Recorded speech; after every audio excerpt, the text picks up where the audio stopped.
Alors bonjour, aujourd'hui après plusieurs demandes, je me lance dans un tuto sur pierre, feuille, papier, ciseaux de Columbine. Donc je tiens d'abord à dire que ça va être assez compliqué pour moi de faire un tuto parce que je suis pas trop à l'aise devant une caméra, même si je sais que ma tête ne sera pas filmée, enfin voilà. Donc pour commencer, il faut désaccorder votre mi grave, donc vous l'accordez en ré. Donc je vais le faire en même temps que vous. Voilà, afin d'avoir une basse un peu plus grave. Donc pour cela, il vous faut un capot qui n'est pas obligatoire, mais bon, c'est fortement recommandé pour être dans la tonalité de la chanson. Donc, je vais vous faire une démonstration et après vous expliquer comment la jouer.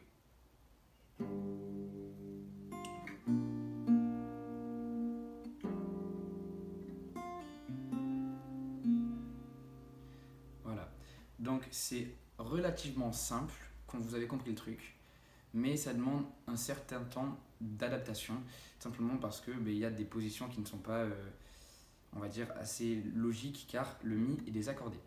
Donc, rapproche-moi un peu Benoît, parce que oui, donc je me fais filmer par un ami à moi. Donc vous allez voir sur cette main ici déjà qu'on va commencer par venir faire un barré avec 3 doigts sur les 3 plus grosses cordes et les jouer en même temps. Voilà. Donc juste, je tiens à préciser, je vais parler comme si j'avais pas de capot. Donc là, par exemple, c'est un ré. Hein. Enfin, vous m'aurez compris, je mets 3e doigt sur la 2e corde, c'est un ré. Un exemple. Voilà. Donc, on fait un barré à la 2e case. On vient jouer, moi je joue avec le 4e doigt parce que c'est plus pratique, un ré, donc 2e corde, 3e case, 2e corde à vide,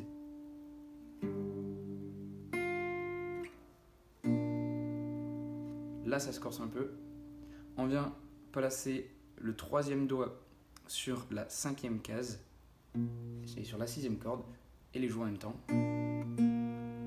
suivi de la 3e corde à vide,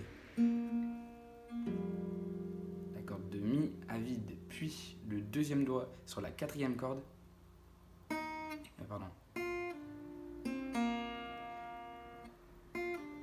Donc je reprends depuis le début.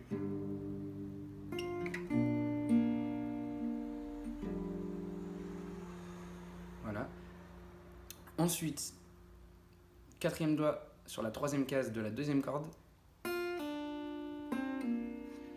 Je sais pas comment ça s'appelle exactement parce que je connais pas les termes exacts, mais je crois que c'est un pull-off. Si je suis pas sûr de ça, n'hésitez pas à me le dire dans les commentaires.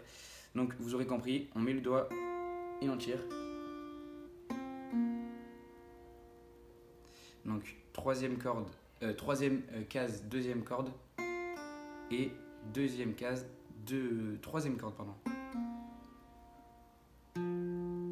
Ensuite, pour finir, on vient jouer la corde de ré à vide et on reprend.